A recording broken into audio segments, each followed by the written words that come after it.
Eu sempre soube que Maurício me desprezava.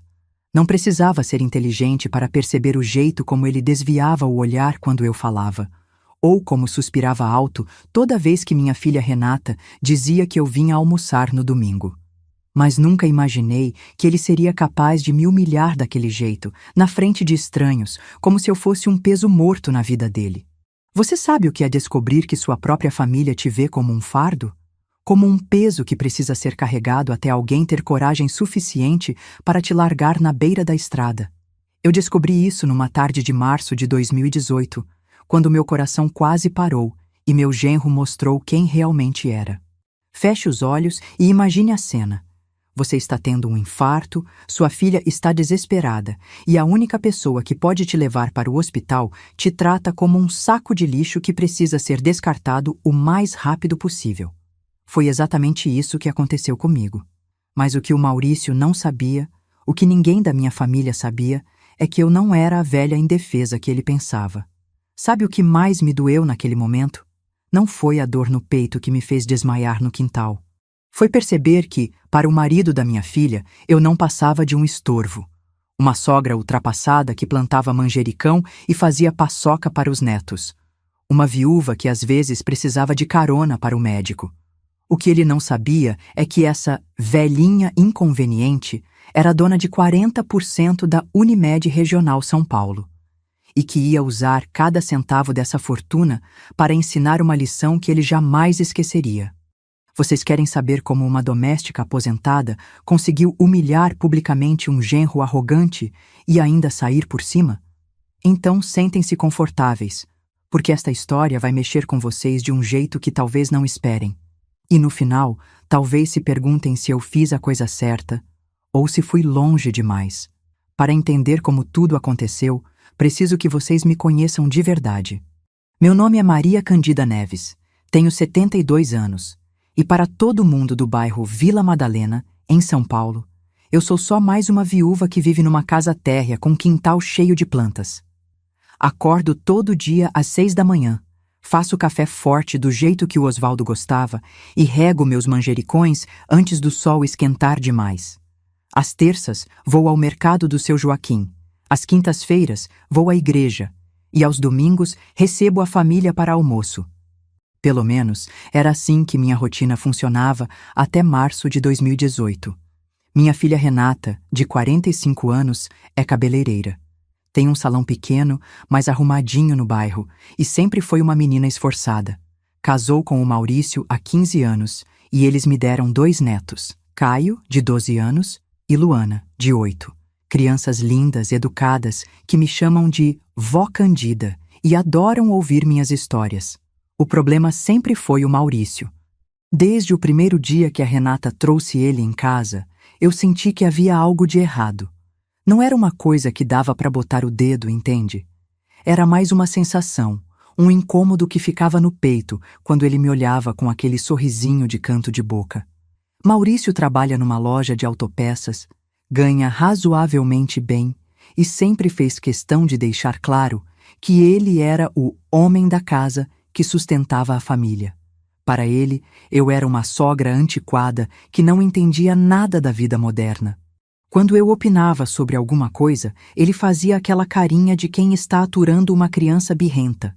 Dona Maria, a senhora não entende como as coisas funcionam hoje em dia. Ele dizia sempre, com aquele tom condescendente que me dava vontade de enfiar a colher de pau onde o sol não bate. Mas eu nunca revidava. Fingia que não percebia, sorria e mudava de assunto. Afinal, não queria criar problema entre ele e minha filha. A Renata parecia feliz, os netos gostavam do pai, e eu achava que podia suportar um genro mal educado para manter a harmonia familiar. O que nenhum deles imaginava é que por trás dessa fachada de velhinha plantadora de manjericão, eu tinha uma vida que eles nem sonhavam. Reuniões mensais com advogados, contadores e administradores de investimentos. Planilhas no computador, aplicativos bancários no celular e uma conta corrente que faria o Maurício engolir toda aquela arrogância junto com a saliva. Quando meu marido Osvaldo morreu, há 10 anos, todo mundo achou que eu ia me acabar de tristeza e pobreza. Mas o Osvaldo foi um homem inteligente. Além da casa quitada e algumas economias, ele me deixou participação na empresa do irmão dele, que cresceu muito depois que viraram fornecedores da Unimed. Com o tempo e alguns investimentos bem orientados, acabei comprando ações da própria operadora de saúde. Mas isso nunca foi assunto para a conversa de domingo. Para que ia contar? Para ouvir o Maurício me dar lição de como investir dinheiro? Para ver aquele brilhinho ganancioso nos olhos dele? Não, obrigada. Preferia minha vidinha simples e discreta, regando plantas e fazendo biscoitos para os netos. Até que, numa tarde de março, meu coração resolveu me pregar uma peça. E foi aí que descobri exatamente o que meu genro pensava de mim. A dor chegou do nada, como um raio em dia de céu limpo. Eu estava no quintal, regando os manjericões que plantei na jardineira que o Osvaldo fez para mim anos atrás, quando senti como se alguém tivesse enfiado uma faca no meio do meu peito e dado uma torcida. As pernas ficaram bambas, a regadeira caiu da minha mão, e eu me agarrei no parapeito da janela da cozinha para não desabar no chão. O mundo começou a girar, aquela sensação horrível de que tudo está saindo do lugar, e eu só conseguia pensar: meu Deus, será que chegou minha hora? Gritei por socorro com o pouco de voz que me restava. E por sorte, a vizinha Elsa estava pendurando roupa no varal. Ela pulou o murinho baixo que separa nossos quintais, coisa que só tinha feito uma vez, quando o gato dela fugiu, e me encontrou sentada no chão, encostada na parede, suando frio e com a respiração entrecortada. Maria, Maria, o que foi? Fala comigo. Acho que é o coração, Elsa. Liga para a Renata. A Elsa é dessas pessoas que funcionam bem em emergência. Ligou para o salão da Renata, explicou a situação e ficou comigo fazendo aqueles movimentos que aprendeu no curso de primeiros socorros da igreja. Em 10 minutos, ouvi o barulho do carro freando na frente de casa e logo depois a Renata apareceu correndo, com o rosto branco de susto. Mãe, como a senhora está? Estou viva, consegui falar, tentando fazer uma piada para acalmar ela. Mas a verdade é que eu estava com medo. Muito medo.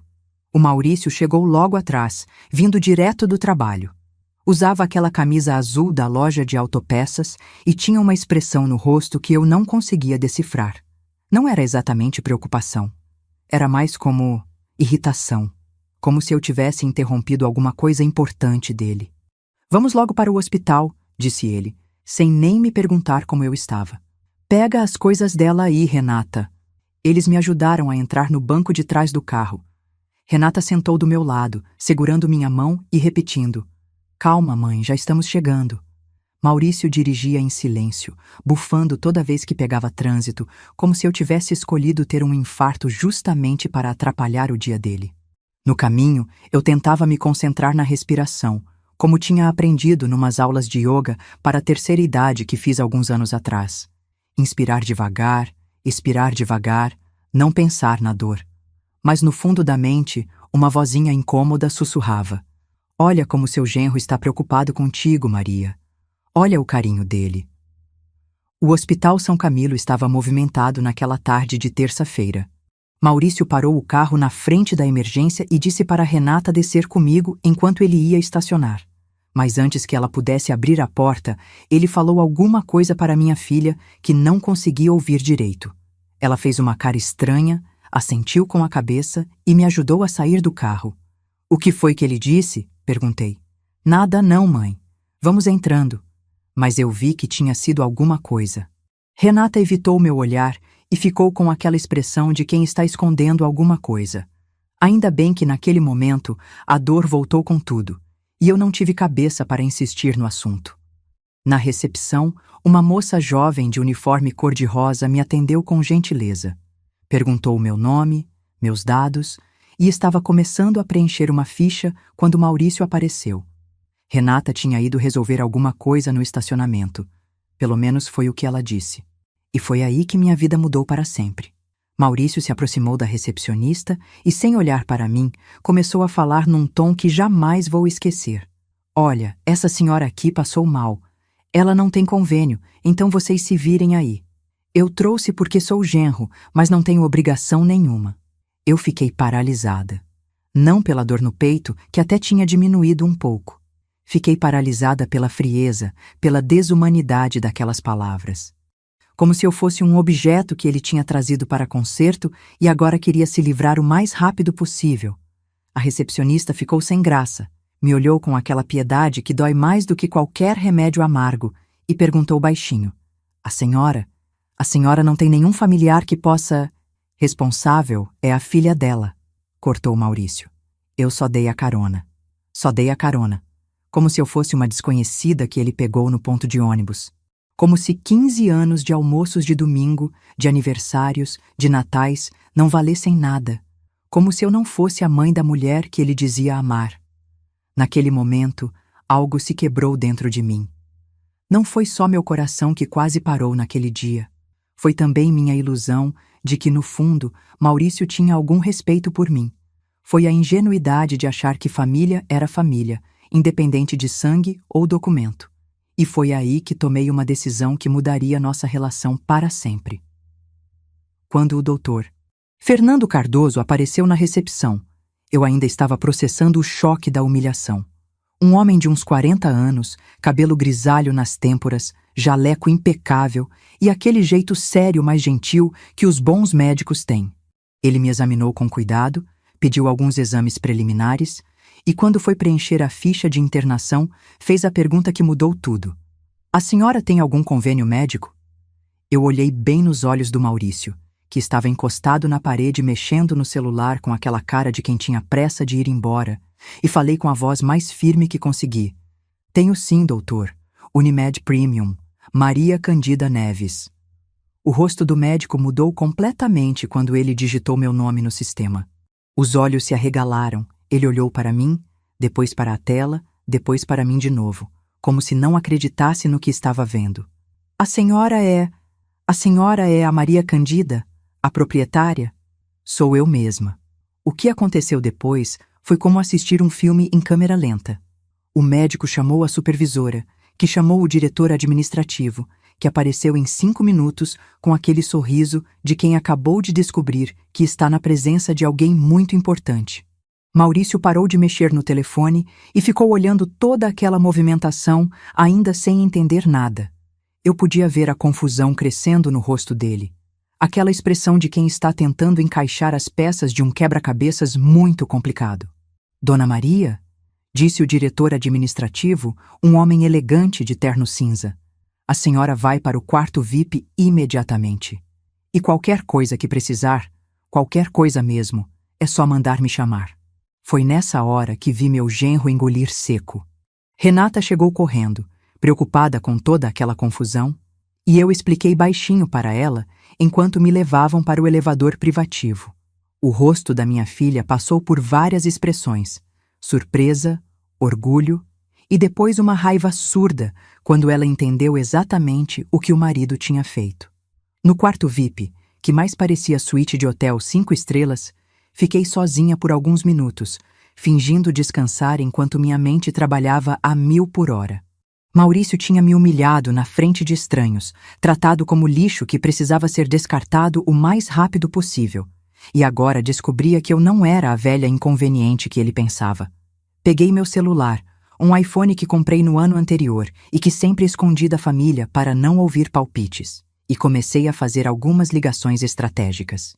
Primeira para o Dr. Henrique Monteiro, meu advogado. Segunda para a Miriam, minha contadora. Terceira para o Carlos Eduardo, administrador dos meus investimentos. Dr. Henrique, sou Maria Candida. Preciso que o senhor me faça um favor urgente. Quero saber tudo sobre a situação financeira do meu genro. Maurício Silva Santos. Tudo mesmo. Empréstimos, financiamentos, dependentes no plano de saúde. Pode ser? Claro, dona Maria. Algum problema familiar? Digamos que eu descobri algumas coisas hoje que me deixaram preocupada. Com a Miriam, pedi para ela levantar todas as informações sobre os benefícios corporativos que minha família recebia em função da minha participação na Unimed. Planos de saúde com desconto especial, parcerias com laboratórios, consultas prioritárias, coisas que eles usufruíam há anos sem nem imaginar por quê. E com o Carlos Eduardo, solicitei um relatório detalhado dos meus ativos. Queria números exatos, valores atualizados, tudo documentado. Porque estava na hora da minha família descobrir quem realmente eu era. Enquanto esperava os resultados dos exames cardíacos, fiquei observando o movimento do hospital através da janela do meu quarto. Médicos, enfermeiros, pacientes, todos tratando uns aos outros com um mínimo de respeito e humanidade. E pensei em como Maurício tinha me tratado na recepção, como se eu fosse um fardo, um problema que ele queria resolver o mais rápido possível. Renata apareceu na porta do quarto com os olhos vermelhos. Tinha chorado, obviamente. Mãe, eu não sabia. Juro que não sabia que o Maurício tinha falado aquilo. Mas você ouviu quando voltou do estacionamento, não foi? Ela baixou os olhos. Ouvi. E não disse nada. Eu fiquei em choque. Não sabia como reagir.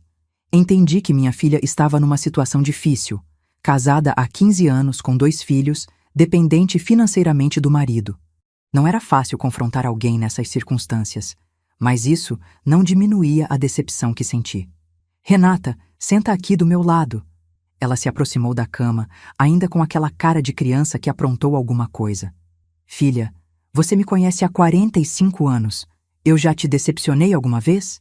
Nunca, mãe. Então confia em mim agora. Algumas coisas vão mudar na nossa família. E pode ser que no começo pareça que estou sendo muito dura, mas é para o bem de todos vocês. Na manhã seguinte, doutor, Henrique me ligou com um relatório que confirmou minhas piores suspeitas. Maurício estava com as finanças mais apertadas do que imaginava. Tinha pego um empréstimo considerável no banco para cobrir dívidas do salão da Renata. Dívidas que ela nem sabia que existiam. E o que mais me irritou, havia usado como garantia o plano de saúde da família, aquele mesmo que conseguiu com desconto especial por ser familiar de acionista. Familiar de acionista. Eu quase ri da ironia quando ouvi isso. E tem mais, Dona Maria, continuou o advogado. Descobri que ele anda comentando no trabalho que a senhora não tem muito tempo de vida e que ele está organizando as coisas para quando isso acontecer. Senti uma pontada no peito que não tinha nada a ver com problemas cardíacos. Meu genro não só me desprezava, como também estava fazendo planos para minha morte, planejando como se livrar definitivamente do fardo que eu representava para ele. Doutor, Henrique, preciso que o senhor faça outra coisa para mim. Diga, quero uma investigação completa sobre o relacionamento do Maurício com minha filha. Se ele tem outras mulheres, se anda gastando dinheiro com besteira, se está escondendo alguma coisa dela. Quero saber de tudo. A senhora suspeita de alguma coisa específica? Suspeito que um homem capaz de humilhar a sogra doente na frente de estranhos é capaz de qualquer coisa. 2 dias depois, voltei para casa com a recomendação médica de repouso absoluto e acompanhamento cardiológico regular. Os exames mostraram que não tinha sido um infarto, mas um episódio de angina causado por estresse emocional. O médico disse que eu estava bem, mas precisava evitar situações muito tensas.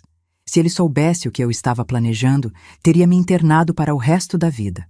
Maurício apareceu em casa no domingo seguinte para o almoço tradicional, como se nada tivesse acontecido. Cumprimentou os meninos, beijou Renata e me deu aquele tchauzinho de longe que sempre me dava, como se eu fosse uma tia distante que ele mal conhecia. Durante o almoço, fiquei observando ele interagir com a família. Com os netos, era carinhoso e atencioso. Com Renata, demonstrava afeto genuíno. Comigo, mantinha aquela cordialidade fria e distante de sempre, como se eu fosse parte da mobília da casa. Vó Candida, disse o Caio, meu neto mais velho. O papai falou que a senhora ficou doente e teve que ir para um hospital chique. Chique? Perguntei, olhando diretamente para o Maurício. Ele engoliu o pedaço de picanha que estava mastigando e respondeu sem me olhar nos olhos. Ah, eu só comentei que o hospital era bem arrumado. E por que a senhora foi para um hospital chique, vó? Insistiu a Luana. Maurício se adiantou. Porque a vovó tem um plano de saúde bom. Eu sorri. Na verdade, meus amores, a vovó não tem um plano de saúde bom. A vovó é dona de uma parte do plano de saúde. O silêncio que se fez na mesa foi ensurdecedor. Renata parou com o garfo no meio do caminho para a boca. Os meninos me olharam com aquela cara de quem não entendeu nada, e Maurício ficou pálido. Como assim, vó? Perguntou Caio. Significa que quando o papai de vocês precisa de médico, ele paga mais barato porque a vovó é sócia da empresa. Significa que quando vocês vão ao pediatra, não precisam esperar na fila porque a vovó tem privilégios especiais. Significa que a vovó não é só uma velha que planta manjericão. Maurício tentou disfarçar, mas eu via que estava calculando, tentando entender as implicações do que acabara de ouvir. As peças do quebra-cabeças finalmente se encaixando na cabeça dele. Mãe, disse Renata baixinho, por que a senhora nunca contou isso? Porque nunca precisei, filha. Até agora. Naquela mesma tarde, depois que todos foram embora, recebi uma ligação que confirmou minhas suspeitas mais sombrias. Era o detetive particular que Dr. Henrique havia contratado para investigar Maurício. Dona Maria, encontrei algumas coisas que a senhora precisa saber. Fale. Seu genro tem uma conta bancária que sua filha não conhece e tem gastado dinheiro significativo com uma mulher chamada Jéssica, de 28 anos, que trabalha numa loja de roupas femininas no shopping. Senti o sangue gelar nas veias, não pela traição em si. Desconfianças desse tipo eu já tinha há tempo, mas pela confirmação de que Maurício era exatamente o tipo de homem que eu imaginava. Covarde, mentiroso e interesseiro. Há quanto tempo? Pelos registros bancários, cerca de 8 meses. Jantares caros, presentes, até uma viagem para Campos do Jordão no mês passado. Sua filha disse que ele tinha ido a um curso de capacitação da empresa. 8 meses. Enquanto isso, Renata trabalhava de sol a sol no salão para ajudar a pagar as contas de casa, e eu era tratada como um fardo inútil nos almoços de domingo. E tem mais, continuou o detetive. Conversei com alguns colegas de trabalho dele. Maurício anda comentando que está cansado da vida familiar e que quando a velha morrer, as coisas vão ficar mais fáceis. Palavras dele, Dona Maria. Desliguei o telefone e fiquei sentada na poltrona da sala por muito tempo, olhando para o quintal onde meus manjericões balançavam com o vento da tarde. Pensei em todas as vezes que engoli desaforos, que fingi não ver a falta de respeito, que me fiz de surda para não criar problemas entre ele e minha filha. Pensei também na Renata, trabalhando duro sem saber que o marido gastava dinheiro dela com outra mulher. Nos meus netos, que admiravam um pai que, na verdade, era um mentiroso compulsivo. Em mim mesma, que por anos permiti ser tratada como cidadã de segunda classe na minha própria família. Naquele momento, algo mudou dentro de mim. Não foi uma mudança súbita, como nos filmes.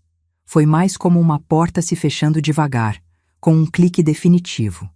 A Maria Candida, que aceitava desaforos em silêncio, morreu naquela tarde de domingo. E no lugar dela, nasceu alguém que eu não conhecia muito bem ainda, mas que estava disposta a fazer o que fosse necessário para restabelecer o equilíbrio. Peguei meu celular e liguei para Dr. Henrique. Doutor, é Maria Cândida. Preciso que o senhor prepare alguns documentos para mim. Que tipo de documentos? Quero cancelar todos os benefícios corporativos da minha família. Planos de saúde, descontos, parcerias, tudo. Quero também uma procuração para administrar os bens que estão em nome conjunto com minha filha. E preciso de uma auditoria completa no salão de beleza dela. Dona Maria, tem certeza? Essas medidas vão causar um impacto significativo na vida deles. Tenho certeza absoluta. E doutor? Sim? Quero que tudo seja feito de forma legal e irreversível. Quando eu decidir reverter, se decidir reverter, quero que seja uma escolha minha, não uma obrigação. Entendido. Vou preparar tudo. Naquela noite, pela primeira vez em anos, dormi profundamente. Sem pesadelos, sem insônia, sem aquela sensação de que algo estava errado no mundo. Porque pela primeira vez em muito tempo, eu estava no controle da situação. Na manhã seguinte, comecei a executar um plano que vinha se formando na minha cabeça desde o momento em que Maurício me humilhou na recepção do hospital. Um plano que ia ensinar para ele e para toda a minha família que respeito não é opcional e que algumas lições só se aprendem quando dói no bolso. Na segunda-feira seguinte, liguei para o Dr. Henrique às 8 da manhã em ponto. Tinha dormido pouco, mas minha mente estava cristalina, funcionando com uma precisão que eu não sentia há anos. Era como se toda aquela raiva represada tivesse se transformado em combustível puro para minha inteligência. Doutor, os documentos estão prontos? Sim, Dona Maria, mas preciso alertá-la de que as consequências serão imediatas. Assim que eu protocolar o cancelamento dos benefícios, os planos de saúde da família serão suspensos em 24 horas.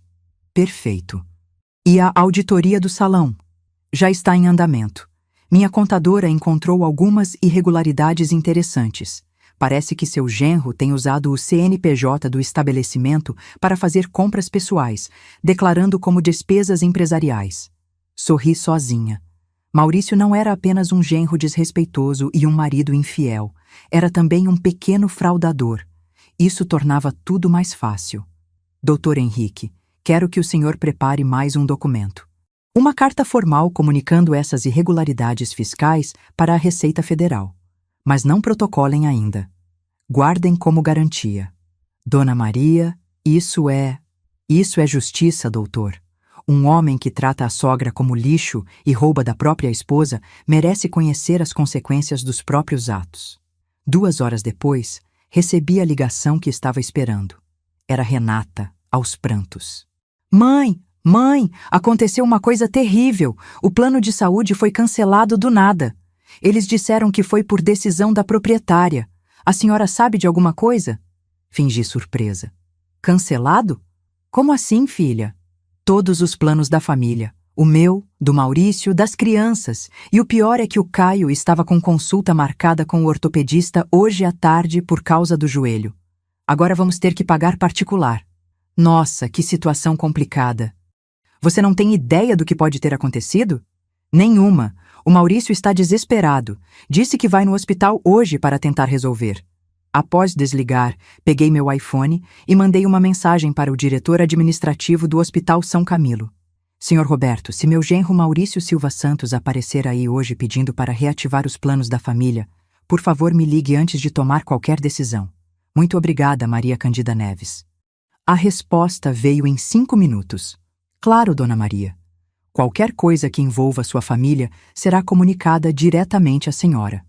Passei o resto da manhã regando meus manjericões e organizando mentalmente os próximos passos.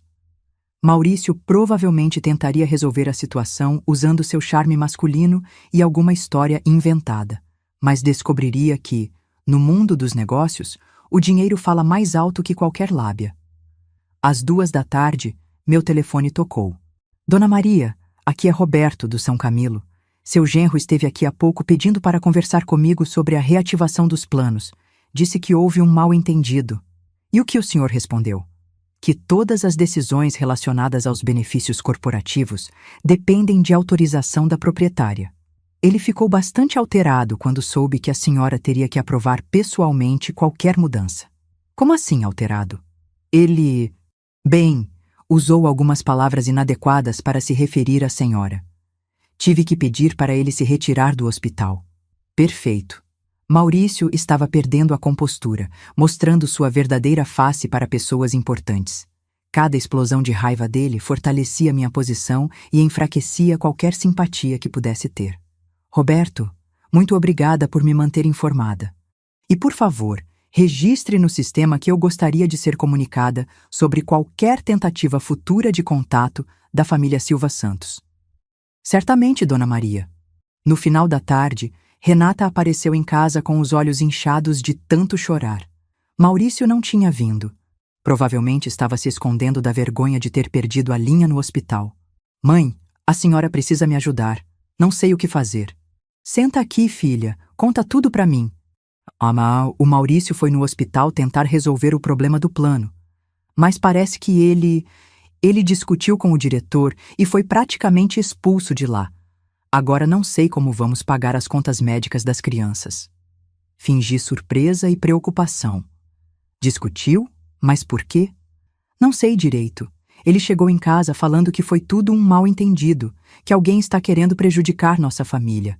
Mãe, será que a senhora poderia conversar com quem cancelou os planos? Explicar nossa situação? Peguei a mão da minha filha entre as minhas. Renata, preciso que você entenda uma coisa. Eu não cancelei os planos por maldade. Cancelei porque descobri algumas coisas sobre o Maurício que me deixaram muito decepcionada. Que coisas? Coisas que talvez você também devesse saber. Vi o medo crescer nos olhos da Renata. Aquele medo que toda mulher casada conhece, o de descobrir que a vida que construiu está construída sobre mentiras. Que tipo de coisas, mãe? Filha, você sabe onde o Maurício estava no fim de semana passado? Aquele que ele disse que ia visitar o irmão em Santos? Claro, foi encontrar o Rogério para resolver uns negócios da oficina. Peguei meu celular e mostrei algumas fotos que o detetive particular tinha me enviado. Maurício numa pousada romântica em Campos do Jordão, acompanhado de uma loira jovem de vestido vermelho. Renata ficou branca como papel. Pegou o telefone com as mãos tremendo e ampliou as imagens, como se quisesse ter certeza de que não estava vendo errado. Quem é essa mulher? Jéssica, 28 anos. Trabalha numa loja de roupas femininas no shopping. E pelo que descobri, não é a primeira vez que eles viajam juntos. Minha filha começou a chorar daquele jeito silencioso que parte o coração de qualquer mãe. Lágrimas grossas escorrendo pelo rosto, soluços contidos. Aquela respiração entrecortada de quem está tentando não desmoronar completamente. Há quanto tempo a senhora sabe? Descobri na semana passada, quando mandei investigar por que ele me tratou daquele jeito no hospital. Uma coisa levou a outra. E por que não me contou antes? Porque você precisava descobrir por si mesma que tipo de homem você casou. Se eu tivesse chegado aqui contando essa história, você ia achar que era invenção de sogra ciumenta. Renata ficou em silêncio por vários minutos, olhando as fotos no celular. Eu podia ver os pensamentos passando pela cabeça dela, relembrando viagens misteriosas, telefonemas estranhos, mudanças de comportamento que ela tinha ignorado ou justificado. Mãe, e agora? Agora você toma uma decisão. Ou você continua fingindo que não sabe de nada e aceita viver numa mentira, ou você enfrenta a situação e decide o que quer fazer da sua vida. Mas e as crianças? E o salão? Eu não tenho como me sustentar sozinha. Filha, você acha que eu ia deixar você e meus netos desamparados? Claro que não. Mas primeiro, você precisa decidir se quer continuar casada com um homem que te trai e me desrespeita. Deixei essas palavras produzirem efeito. Renata precisava processar tudo isso sozinha, chegar às próprias conclusões. Se eu pressionasse demais, ela podia se revoltar e defender o marido por instinto. Mãe, posso ficar aqui hoje à noite? Não quero ver o Maurício agora. Claro, filha. Sua cama está sempre pronta. Naquela noite, enquanto Renata dormia no quarto dela, que mantive exatamente como era quando ela saía de casa aos 20 anos, fiquei acordada planejando os próximos movimentos. Maurício descobriria logo que a esposa sabia da traição. E quando descobrisse, provavelmente tentaria me culpar por destruir o casamento deles. Era exatamente o que eu queria. Na manhã seguinte, Maurício apareceu em casa às 7 horas. Tocou a campainha com insistência, acordando a vizinhança inteira. Quando abri a porta, encontrei um homem desesperado. Cabelo despenteado, barba por fazer, olhos vermelhos de quem não dormiu. Onde está a Renata? Bom dia para você também, Maurício. Dona Maria, não estou para brincadeira. Minha esposa não dormiu em casa ontem. Onde ela está? Está aqui, dormindo, e vai continuar dormindo até decidir se quer falar com você ou não. A senhora não pode fazer isso, separar um casal. Eu não separei ninguém, Maurício. Você que fez isso quando resolveu passar o fim de semana em Campos do Jordão com sua namoradinha. Vi o sangue sumir do rosto dele.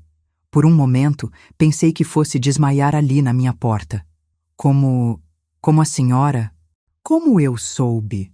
Maurício, você me subestima há 15 anos. Acha que uma mulher que conseguiu construir um patrimônio sozinha não seria capaz de descobrir as mentiras de um genro covarde? Ele tentou entrar na casa, mas bloqueei a passagem. A senhora não entende. Eu posso explicar tudo. Não precisa explicar nada para mim. Precisa explicar para sua esposa, se ela quiser ouvir. Dona Maria, pelo amor de Deus, eu sei que cometi erros, mas a família não pode se separar por causa disso. Por causa disso? Maurício, você me tratou como lixo na frente de estranhos. Traiu minha filha, roubou o dinheiro do salão dela e ainda tem coragem de falar que o problema é por causa disso? Suas pernas ficaram bambas quando mencionei o roubo. Era óbvio que não esperava que eu soubesse também dessa parte. Eu não roubei nada. 43 mil reais em compras pessoais declaradas como despesas da empresa. Isso tem nome na lei, Maurício. Chama-se apropriação indébita. A senhora vai me denunciar? Sorri.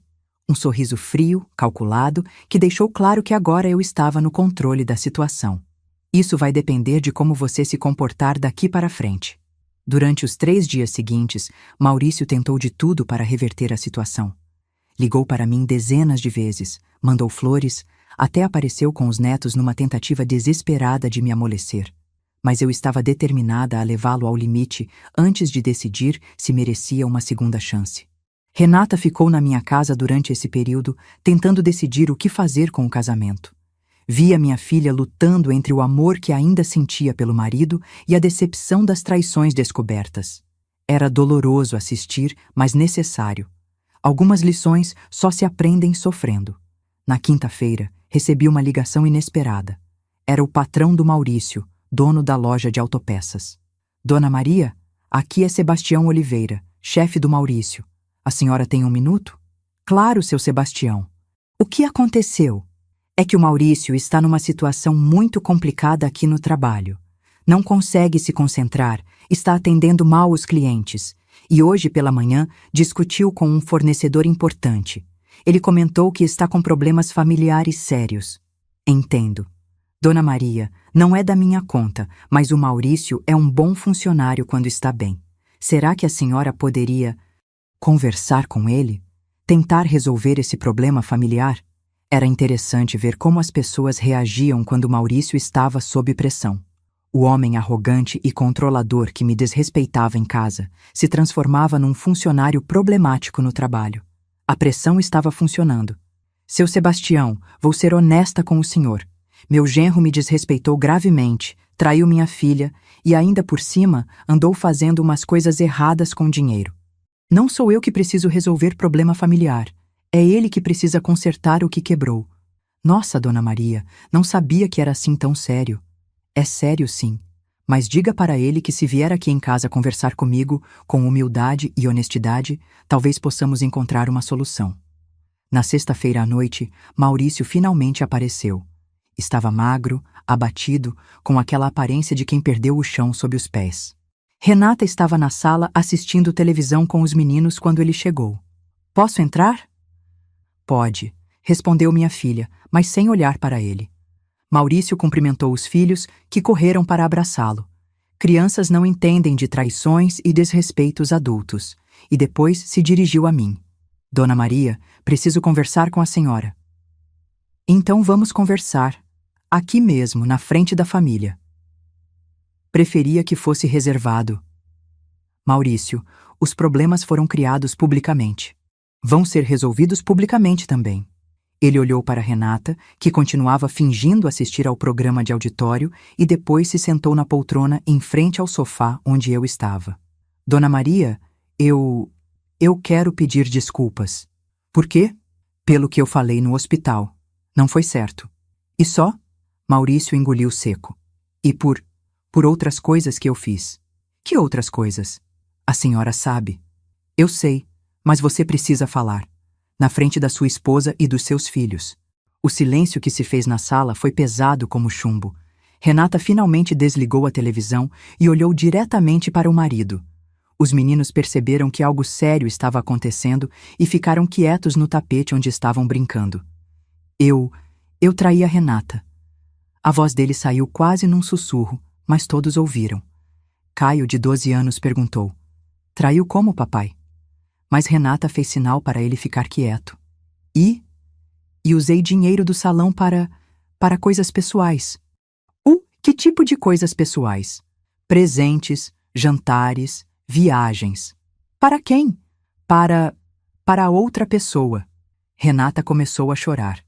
Luana, de 8 anos, se aproximou da mãe e perguntou por que ela estava triste. Era uma situação terrível para as crianças, mas necessária. Elas precisavam entender que ações têm consequências, que pessoas adultas são responsáveis por suas escolhas. Maurício, eu disse, olha nos meus olhos. Ele obedeceu, relutante. Você acha que merece perdão? Eu espero que sim. Por quê? Porque eu amo minha família. Porque foi um erro. Porque não vai acontecer de novo.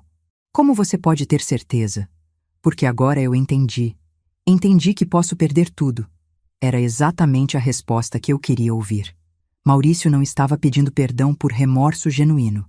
Estava pedindo perdão por medo das consequências. E homens que agem por medo são mais fáceis de controlar. Durante o fim de semana, deixei Maurício suar frio. Não dei nenhuma resposta definitiva sobre o perdão. Não falei sobre reativar os planos de saúde. Não mencionei as questões financeiras. Deixei ele no vazio, sem saber qual seria seu destino. Segunda-feira de manhã, liguei para Dr. Henrique. Doutor, chegou a hora do confronto final. Prepare todos os documentos, as evidências da traição, os comprovantes da apropriação indébita e os contratos de reativação dos benefícios. Mas também prepare um segundo conjunto de papéis. Que tipo de papéis? Uma representação formal na Receita Federal sobre as irregularidades fiscais, um boletim de ocorrência por apropriação indébita e uma ação de divórcio com pedido de pensão alimentícia e divisão de bens. Dona Maria, doutor, não vou usar esses documentos necessariamente, mas quero que o Maurício saiba que eles existem. Quero que ele entenda que, a partir de agora, sua vida familiar depende de ele me tratar com o respeito que mereço. E se ele não concordar? Então minha filha vai descobrir que é muito mais forte do que imagina. E meus netos vão aprender que algumas vezes é melhor ter um pai ausente do que um pai mentiroso. Na terça-feira à noite, marquei uma reunião formal na minha casa. Chamei Maurício, Renata, Dr. Henrique e até a vizinha Elza como testemunha. Queria que tudo fosse documentado, oficial, irreversível. Maurício chegou pontualmente às 8 horas, de terno e gravata, como se fosse a uma entrevista de emprego. De certa forma, era exatamente isso. Estava sendo entrevistado para continuar fazendo parte da minha família. Maurício, senta ali. Indiquei a cadeira em frente à mesa da sala de jantar, onde havia disposto todos os documentos que Dr. Henrique tinha preparado. Renata se sentou do meu lado direito, Dr. Henrique do meu lado esquerdo e Elza numa cadeira próxima à parede. O ambiente estava tenso como uma corda de violão prestes a arrebentar. Antes de começarmos, eu disse, quero deixar claro que tudo que for dito aqui hoje será documentado e testemunhado. Maurício, você concorda em participar desta conversa? Concordo, ele respondeu, mas a voz estava trêmula. Muito bem. Dr. Henrique, por favor, apresente os fatos. Meu advogado abriu a primeira pasta e começou a ler metodicamente. Maurício Silva Santos, RG 12.345.678-9, CPF 123.456. 789.00 é acusado de: primeiro, apropriação indébita de 43.247,83 do estabelecimento comercial Salão Renata Bela, através de compras pessoais declaradas indevidamente como despesas empresariais. Segundo, adultério confesso, praticado contra sua esposa Renata Silva Santos. Terceiro, desrespeito grave contra Maria Candida Neves, sogra do acusado, incluindo abandono moral durante emergência médica. Maurício ficou cada vez mais pálido conforme Dr. Henrique falava. Renata olhava para o próprio colo, tentando controlar as lágrimas. Elza anotava tudo num caderninho como uma secretária eficiente. As evidências incluem, continuou o advogado, fotografias, extratos bancários, depoimentos de terceiros e confissão verbal do próprio acusado, realizada na presença de sua família em 18 de março de 2018. Dr. Henrique, eu interrompi, explique para o Maurício quais são as opções dele. Opção número 1. O senhor aceita as condições que serão apresentadas pela senhora Maria Candida e cumpre rigorosamente todos os termos do acordo de reparação. Opção número 2. Todos esses documentos são protocolados nas autoridades competentes amanhã pela manhã, e o senhor enfrenta as consequências legais dos seus atos. Maurício tentou falar, mas fiz sinal para ele ficar quieto. Ainda não acabamos. Dr. Henrique, mostre para ele o que acontece se ele escolher a opção número 2. Meu advogado abriu a segunda pasta. Representação na Receita Federal por sonegação fiscal. Boletim de ocorrência por apropriação indébita. Ação de divórcio com pedido de indenização por danos morais. E cancelamento definitivo de todos os benefícios corporativos relacionados à família Silva Santos. Isso significa, eu expliquei, que além de enfrentar a justiça, você perderia a esposa, a convivência com os filhos e ainda teria que pagar uma pensão calculada sobre um salário que talvez não tenha mais, porque duvido que seu patrão mantenha um funcionário investigado por crime contra o patrimônio. O silêncio na sala era opressivo. Maurício olhava para os documentos como se fossem cobras venenosas prontas para atacá-lo. E qual é a opção número 1? Ele perguntou com a voz embargada. Sorri. Finalmente chegáramos ao momento que eu havia planejado durante 2 semanas. O momento em que Maurício descobriria que desrespeitar uma velha que planta manjericão pode custar muito mais caro do que ele jamais imaginou. A opção número 1 é simples, Maurício. Comecei, organizando os papéis na mesa com a calma de quem tem todo o controle da situação. Você vai se submeter a um acordo de reparação que eu elaborei pessoalmente. E vai cumprir cada cláusula dele durante os próximos 2 anos. Peguei uma folha datilografada. Tinha pedido para Dr. Henrique usar máquina de escrever para dar mais solenidade ao documento. E comecei a ler em voz alta. Primeira cláusula. O senhor vai devolver integralmente os 43.247,83 que desviou do salão da sua esposa, em parcelas mensais de R$ 1.200, descontadas diretamente do seu salário. Maurício engoliu seco. Era quase 1/3 do ordenado dele. Segunda cláusula. O senhor vai pedir desculpas formais para toda a equipe médica do Hospital São Camilo que presenciou sua falta de respeito comigo, na frente da sua família. Terceira cláusula. Todos os domingos, sem exceção, o senhor comparecerá ao almoço nesta casa. E quando eu estiver falando, o senhor escutará com atenção e respeito. Vi que Renata levantou os olhos pela primeira vez desde que a reunião começou. Havia uma mistura de surpresa e admiração no rosto dela. Quarta cláusula. O senhor jamais, em hipótese alguma, voltará a ter contato com a senhora Jéssica ou qualquer outra mulher que não seja sua esposa. E para garantir isso, sua esposa terá acesso total às suas contas bancárias, extratos do cartão de crédito e localização do seu celular. Quinta cláusula. O senhor fará terapia de casal com minha filha por no mínimo 1 ano, às suas custas. Sexta cláusula. O senhor nunca mais se dirigirá a mim sem usar senhora antes do meu nome. E sempre que chegar nesta casa, me cumprimentará com um beijo no rosto e perguntará se preciso de alguma coisa. Maurício estava vermelho de vergonha e raiva contida. Podia ver que queria explodir, mandar tudo às favas, recuperar sua dignidade masculina ferida. Mas também podia ver que estava calculando as consequências de cada opção. E por último, continuei, sétima cláusula. Se o senhor descumprir qualquer uma dessas condições, todos os documentos da pasta número 2 serão protocolados imediatamente, sem discussão, sem segunda chance. Deixei o acordo sobre a mesa e me recostei na cadeira. O senhor tem 5 minutos para decidir, Maurício. Depois disso, a oferta expira. Durante esses 5 minutos, pude observar a luta interna que acontecia na cabeça do meu genro. De um lado, o orgulho ferido, a revolta de ter que se submeter às condições de uma velha mandona. Do outro, o medo das consequências, a possibilidade real de perder tudo que tinha construído. Renata olhava alternadamente para mim e para o marido, ainda sem acreditar completamente no que estava presenciando. A mãe dela, que sempre engolira desaforos em silêncio, estava dominando completamente a situação. Dr. Henrique cronometrava o tempo no relógio de pulso. Elsa continuava anotando tudo, fascinada com o desenrolar dos acontecimentos. Quando faltavam 30 segundos, Maurício finalmente falou. Eu aceito as condições. Todas elas? Todas. Incluindo a parte das desculpas públicas no hospital? Sim. E você entende que se descumprir qualquer cláusula, Perderá sua família e ainda enfrentará processo criminal? Entendo. Muito bem, eu disse. Então vamos começar agora mesmo. Doutor. Henrique, o senhor trouxe o que eu pedi? Meu advogado sorriu e tirou de dentro da pasta uma pequena gravadora digital. Maurício, quero que você repita, para ficar registrado, exatamente o que disse sobre mim na recepção do hospital. Palavra por palavra. Dona Maria, Senhora Maria, Senhora Maria. Eu não me lembro exatamente. Eu me lembro.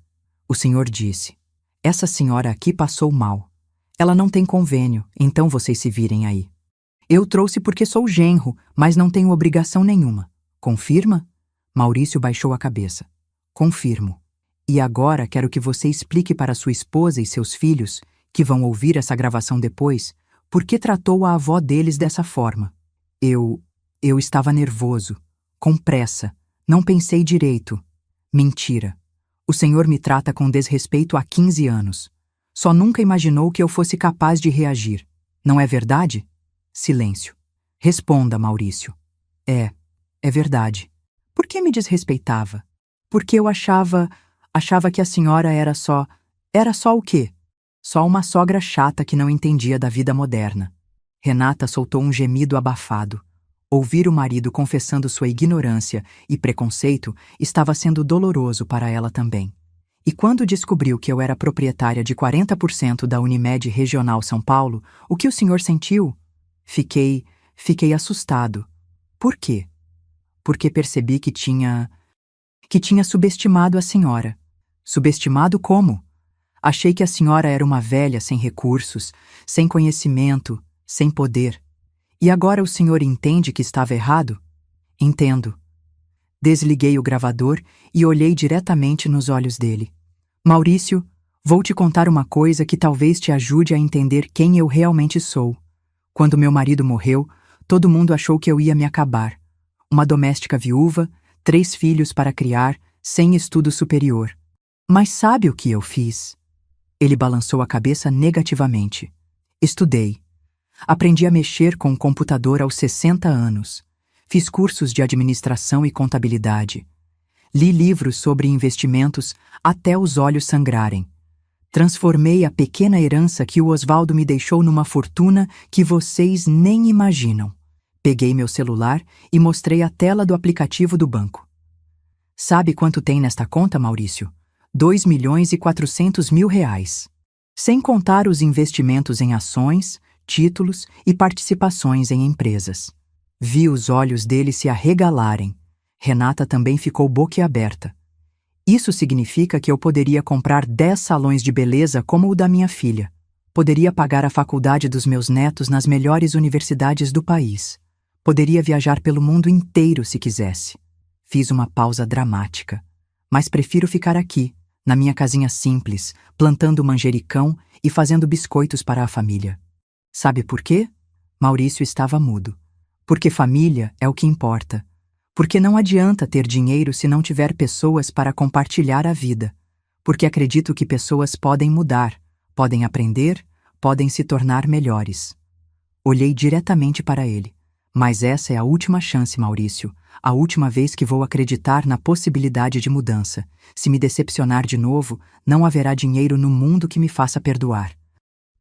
Agora, continuei, vamos executar a primeira parte do acordo. Dr. Henrique, por favor, ligue para o Hospital São Camilo e marque uma reunião para amanhã às 14h, com toda a equipe que estava presente no dia da minha internação. Já está agendado, Dona Maria. Maurício pareceu encolher na cadeira. Tem que ser amanhã mesmo? Quanto mais rápido, melhor. Desaforo público se conserta com desculpa pública. Na manhã seguinte, me arrumei com mais cuidado que o normal. Vesti meu conjunto azul marinho mais elegante, penteei o cabelo no salão da Renata, que estava funcionando normalmente desde que reativei os benefícios familiares. E até passei um batom discreto. Quando Maurício apareceu para me buscar, estava visivelmente nervoso. Usava o terno que reservava para casamentos e formaturas, mas suas mãos tremiam quando segurou o volante. Senhora Maria, ele disse durante o trajeto, o que exatamente a senhora quer que eu fale? A verdade. que me tratou mal por preconceito, que pediu desculpas e nunca mais vai acontecer. E se eles perguntarem por que eu fiz aquilo? Você responde com honestidade, que achou que podia me desrespeitar porque me via como uma pessoa sem importância. No hospital, o diretor administrativo nos recebeu pessoalmente. Tinha reunido toda a equipe que estava de plantão no dia da minha internação. Dr. Fernando, a recepcionista, 2 enfermeiras e até o segurança que havia presenciado a cena.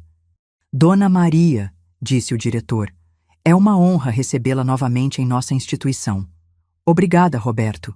Como expliquei por telefone, meu genro gostaria de fazer um esclarecimento sobre o que aconteceu na semana passada. Maurício se posicionou no centro da sala, com todos os profissionais formando um semicírculo ao redor dele. Podia ver que estava suando, mesmo com o ar-condicionado ligado. Eu vim aqui para pedir desculpas pelo que aconteceu no dia 15 de março, começou ele, com a voz trêmula. Quando trouxe minha sogra para atendimento de emergência, eu a tratei de forma desrespeitosa e inadequada. Dr. Fernando se adiantou. Senhor Maurício, todos nós ficamos chocados com o que presenciamos naquele dia. Eu sei, doutor, e quero deixar claro que agi daquela forma por ignorância e preconceito. Achei que minha sogra era uma pessoa sem recursos, sem importância e que podia tratá-la como um fardo.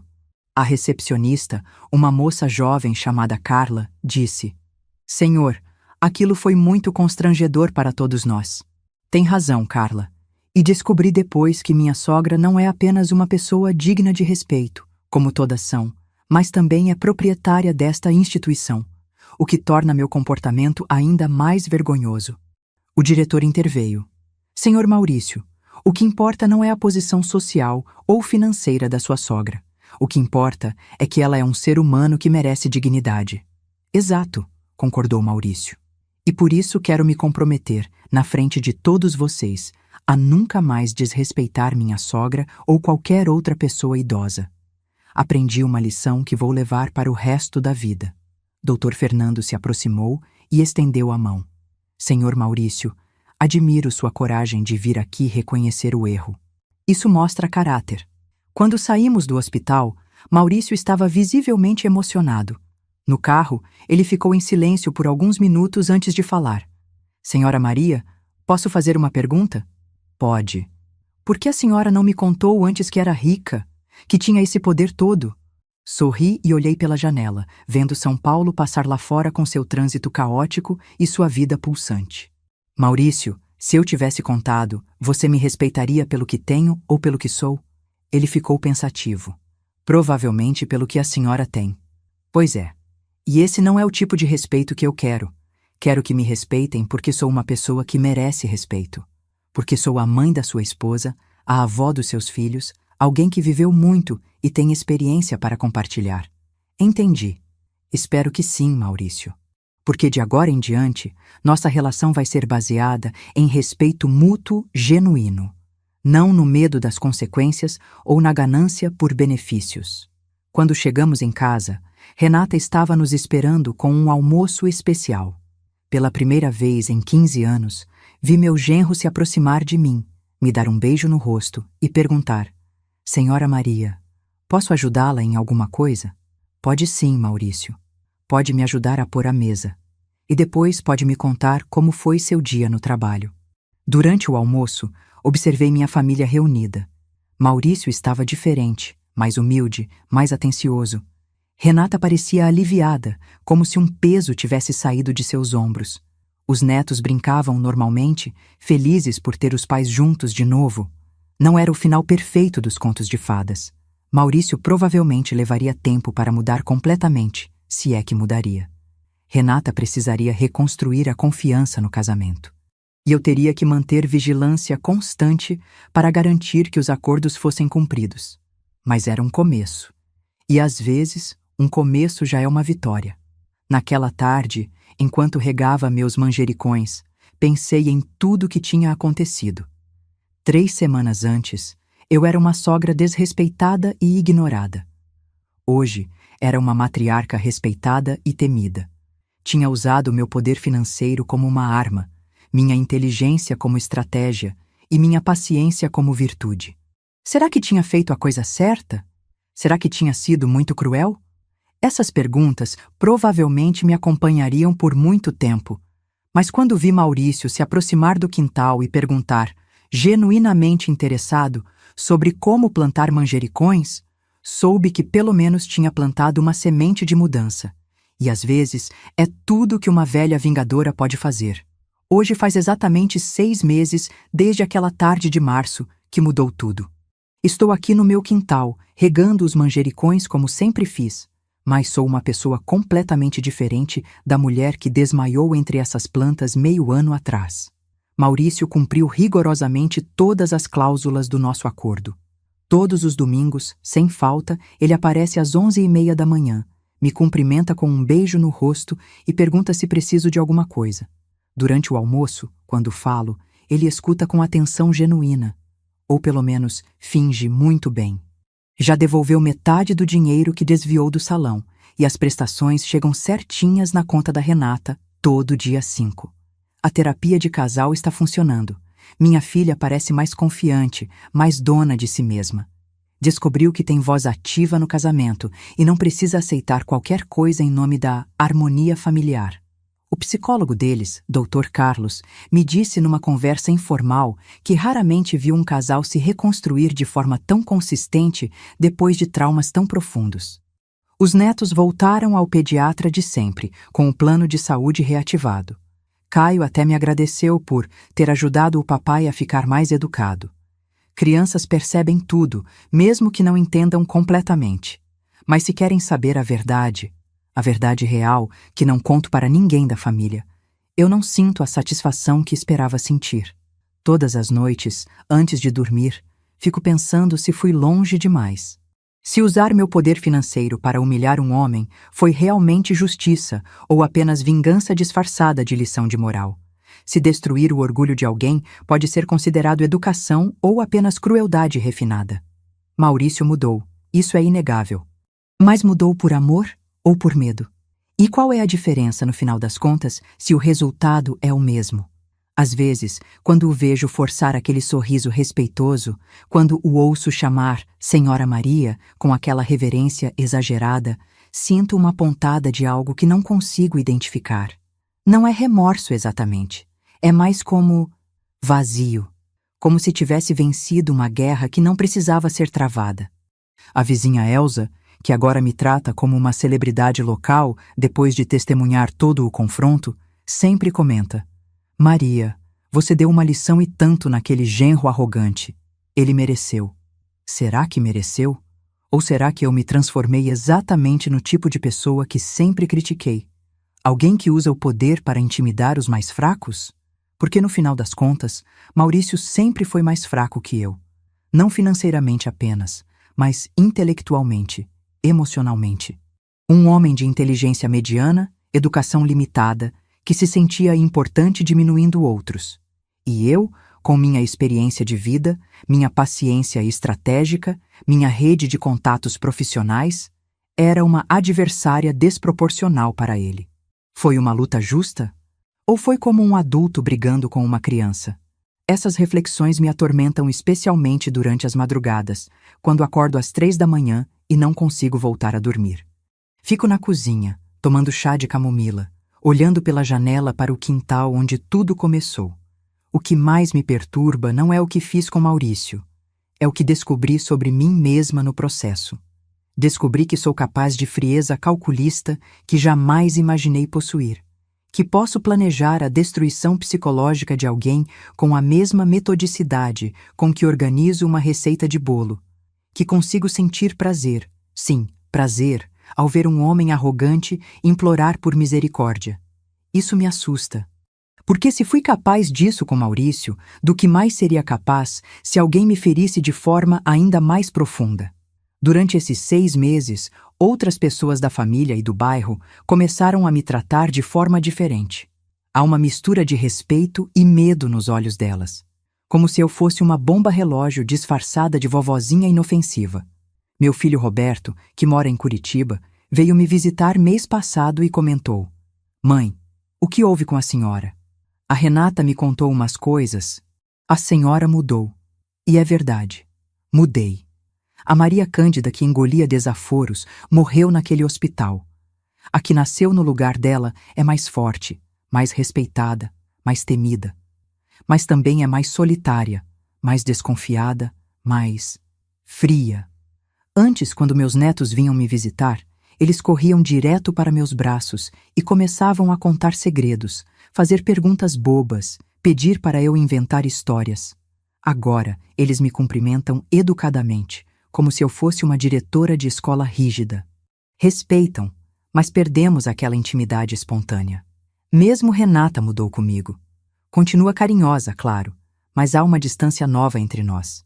Como se ela tivesse descoberto que sua mãe é capaz de coisas que uma filha preferiria não saber. O único que não mudou foi meu João de Deus, o canário. Continua cantando todas as manhãs, alheio às complexidades morais da vida humana. Às vezes, invejo essa simplicidade. Semana passada, estava organizando papéis antigos quando encontrei uma carta que o Osvaldo escreveu para mim pouco antes de morrer. Uma carta que esqueci que existia, guardada numa caixa junto com fotografias e documentos. Nela, meu marido dizia: Maria, você sempre foi a pessoa mais gentil que conheci. Mesmo quando outros te machucavam, você respondia com bondade. Essa é sua maior força, meu amor. Nunca perca isso. Chorei quando li. Chorei, porque percebi que talvez tenha perdido exatamente aquilo que o Osvaldo mais amava em mim. Será que ele ficaria orgulhoso da mulher que me tornei? Ou ficaria decepcionado ao descobrir que sua Maria Gentil se transformou numa matriarca calculista que usa o dinheiro como instrumento de controle? Não tenho certeza, e essa incerteza me corrói por dentro. O que sei é que consegui o que queria: respeito dentro da minha própria família.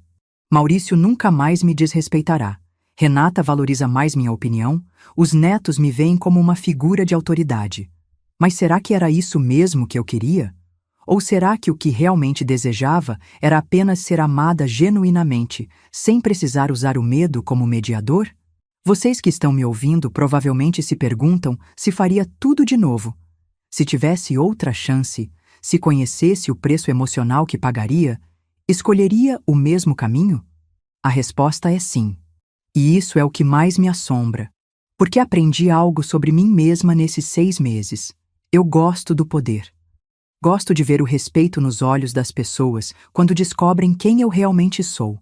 Gosto de saber que posso mudar a vida de alguém com uma simples decisão financeira. Isso me torna uma pessoa má? Ou apenas me torna humana? Vocês sabem qual foi o momento mais revelador de toda essa história?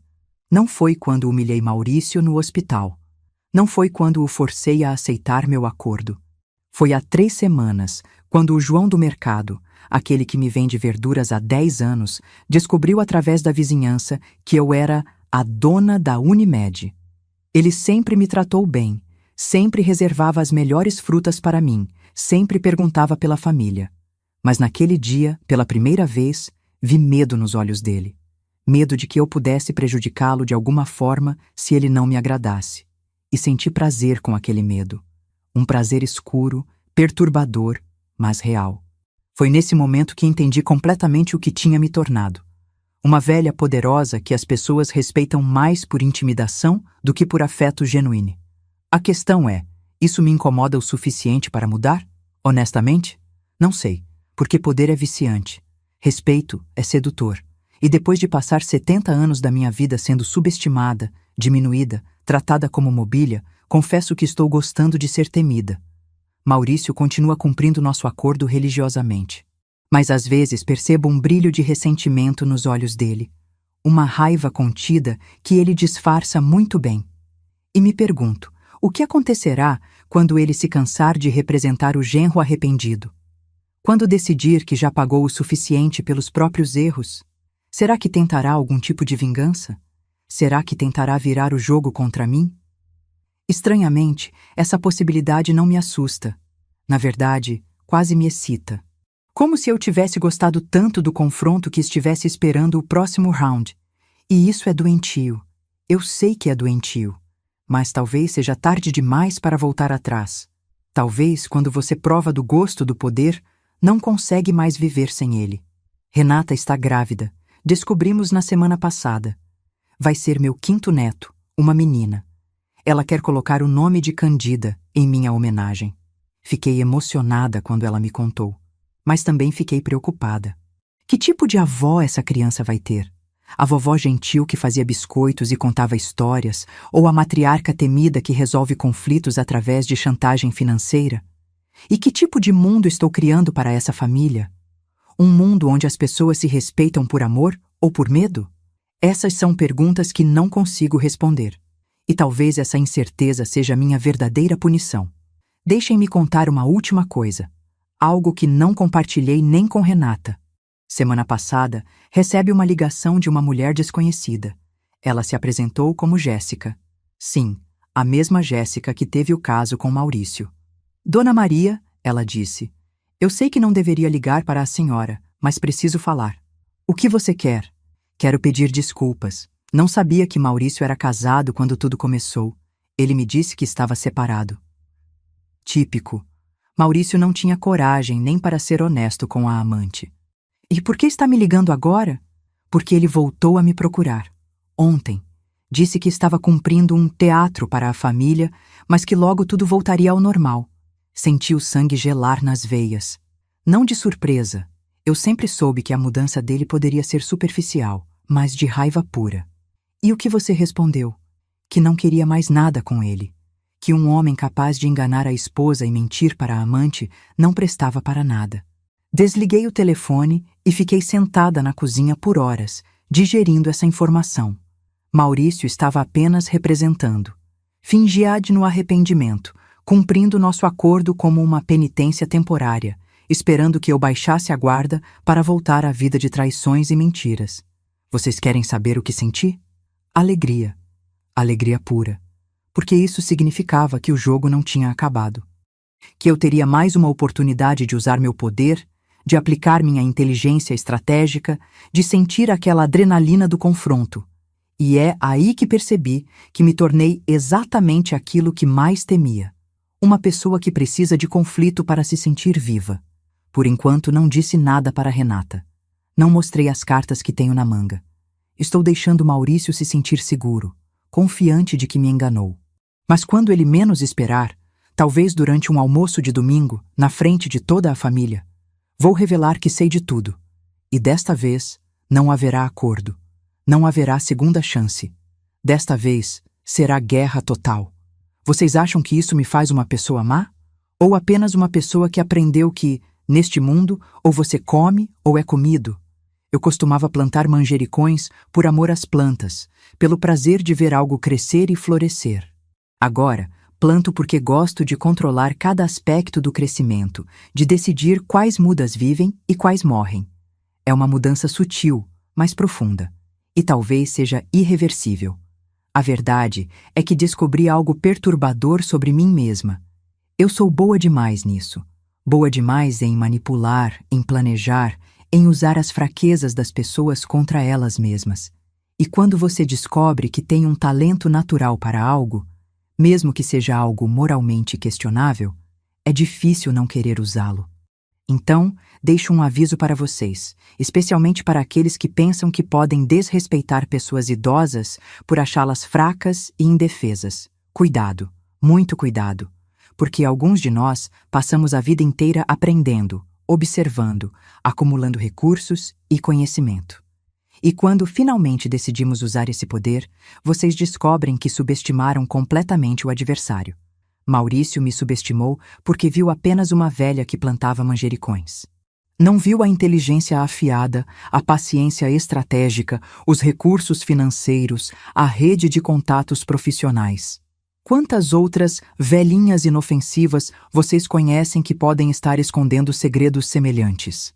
Quantas sogras que vocês desrespeitam podem estar planejando silenciosamente sua ruína? Quantas avós que vocês ignoram podem ter o poder de mudar suas vidas com uma simples decisão? Pensem nisso e lembrem-se, respeito não é opcional, é obrigatório. Porque a próxima vez que pisarem em alguém, achando que essa pessoa é fraca demais para reagir, vocês podem descobrir que se enganaram completamente. E quando isso acontecer, pode ser tarde demais para pedir desculpas. Meus manjericões nunca estiveram tão bonitos. Deve ser porque agora os rego com uma satisfação diferente, sabendo que conquistei algo que dinheiro nenhum compra: o poder de fazer as pessoas me respeitarem, mesmo que seja pelo motivo errado. Mesmo que o preço tenha sido minha própria alma. Às vezes, a vingança é um prato que se serve frio. Mas cuidado! Quem cozinha esse prato pode acabar se envenenando no processo. E eu ainda não sei se valeu a pena. Talvez nunca saiba. Mas uma coisa é certa: nunca mais serei apenas uma velha que planta manjericões. Para o bem ou para o mal, me tornei algo muito mais perigoso. Me tornei uma velha que sabe exatamente o poder que tem e que não tem medo de usá-lo.